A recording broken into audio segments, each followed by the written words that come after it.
আমার আফসোস নাই, আমার দেশের জন্য আমার এক পাও দিছে, আরো 3 সাইড আছে, আবার দরকার হলে দেবো, কিন্তু আমাদের যেন মর্যাদা দেওয়া হয়। আমরা যারা হাত হারাইছি, পাও হারাইছি, তারা তো আর কাজ করে খাইতে পারবো না। আমাদের এমন কোনো ব্যবসা প্রতিষ্ঠান বা চাকরির দিক যাতে আমরা কাজ করে খাইতে পারি, আমরা যাতে জাতির ভিতর মাথা উঁচু করে বাঁচতে পারি। আমাদের যেন কেউ না বলে যে ও পঙ্গু বা ওর পাও নাই, ওর হাত নাই, এটা যেন না বলে কেউ। আমরা তো দেশের জন্য পাও দিছি।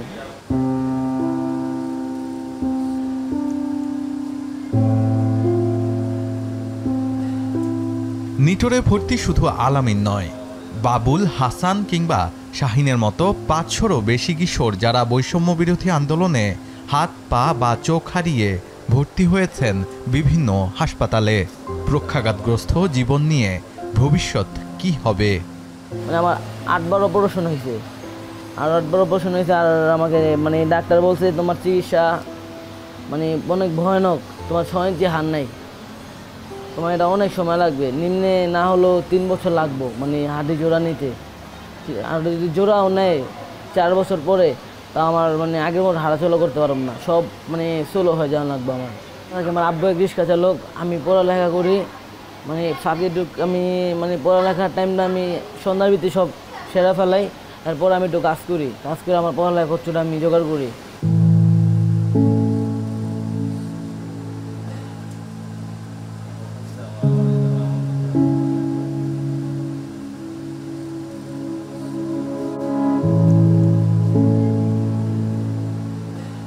সাভারের সিআরপিতে ভর্তি সদ্য এইচএসসি পাশ করা মহিবুল্লাহর ইচ্ছে ছিল সেনাবাহিনীতে যোগ দিয়ে দেশের সেবায় নিয়োজিত করবেন নিজেকে, কিন্তু সেই স্বপ্ন অধরাই থেকে গেল।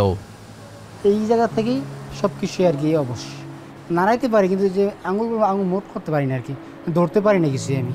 আর এই আঙুলটা এই হাত থেকে ঘুরিয়ে মোটে হয় না, আর এরকমই থাকে আর কি, নাড়াইতে পারি কিন্তু পা নাড়াইতে পারি না। ডাক্তার বলছে ভালো হবে ইনশাল্লাহ, এই জায়গা থেকে 70 থেকে 80% ভালো হবে, তারপর বাকিটা আল্লাহ ভরসা। কেমন আছেন? মুখে দিব, টান দিয়ে উঠাই তো। পরিবারের আর্থিক সচ্ছলতা নেই, হারিয়েছেন আশার সব দিক, তাই পরিবারের শঙ্কা ভবিষ্যৎ নিয়ে। ভবিষ্যৎ ছোট থেকেই আশায় সেনাবাহিনীতে চাকরি করবে এই প্ল্যান নিয়েই ঢাকা লেখাপড়া করতে আসছিল, কিন্তু এখন বাকি আশা আল্লাহ পাক যদি পূরণ করে, আবার সরকার যদি আমাদের দিকে একটু গরিবের দিকে একটু তাকায়, ফিরিয়ে চায়, তাহলে ভবিষ্যতে কিছু করতে পারবে। প্রক্ষাঘাতগ্রস্তদের পুনর্বাসন কেন্দ্র বলছে, যারা যে ধরনের কাজ করতে সক্ষম হবেন তাদের জন্য সে ধরনের কাজের প্রশিক্ষণ দেওয়া হবে। সিআরপি এই ধরনের রোগীদের জন্য একটা প্রজেক্ট হাতে নিয়েছে, যেখানে যাদের শারীরিক সমস্যা, মানসিক সমস্যা, হাত পা হারানো এবং যে কথাজনিত এবং খাওয়া দাওয়াজনিত সমস্যার কারণে যারা ভুক্তভোগী, তারা সকলেই এই সিআরপিতে বিনামূল্যে পুনর্বাসন স্বাস্থ্যসেবা গ্রহণ করতে পারবে। আন্দোলনে নানাভাবে ক্ষতিগ্রস্তদের জন্য দরকার দীর্ঘস্থায়ী চিকিৎসার, তাই হাসপাতালের চিকিৎসা শেষে দ্রুত সিআরপির মতো প্রতিষ্ঠানগুলোতে আসার পরামর্শ বিশেষজ্ঞদের। ড্রেসিং এবং অন্যান্য যে বিষয়গুলো রয়েছে সেগুলোর পরে তাকে দ্রুত পুনর্বাসন চিকিৎসার জন্য তাকে এখানে আসতে হবে। তাদের কৃত্রিম অঙ্গ সংযোজন এবং তাদের যেই ঘাটতিটা সেটা পূরণ করার দায়িত্ব কিন্তু সিআরপি নিয়েছে, এবং তারা এখানে আসলে কিন্তু তারা এখানে সহজেই তারা এই চিকিৎসা সেবাগুলো কিন্তু একটা টিমের মাধ্যমে সমন্বিতভাবে নিতে পারবেন। দেশের নানা জায়গা থেকে রেজিস্ট্রেশন করছেন অনেক আহতরা, তাদের সব ধরনের সহযোগিতা করতে প্রস্তুতি নিয়েছে সিআরপি।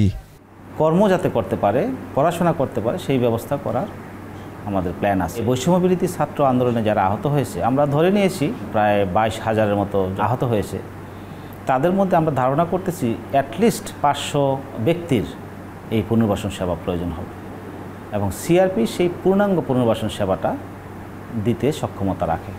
তবে সরকারের পক্ষ থেকে ছাত্র আন্দোলনে আহত ও শহীদদের জন্য নেওয়া হয়েছে নানা উদ্যোগ, গঠন করা হয়েছে স্বাস্থ্য বিষয়ক কেন্দ্রীয় উপকমিটির।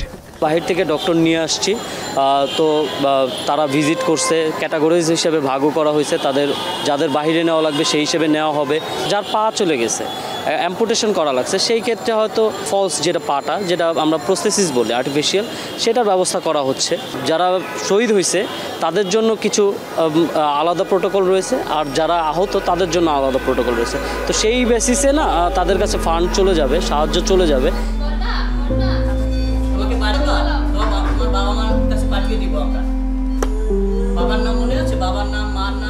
বৈষম্যবিরোধী ছাত্র আন্দোলনে জীবনের সবচেয়ে মূল্যবান অঙ্গ হারিয়েছেন অনেক শিক্ষার্থী।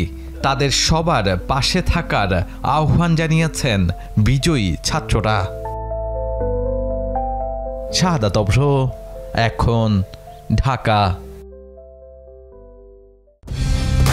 কালার এক্সপার্ট, জর্জ স্যাপ এবং মাইল্ড অন হ্যান্ডস টেকনোলজি সমৃদ্ধ অরিক্স ক্রিস্টাল ওয়াশ, আপনার লন্ড্রি এক্সপার্ট।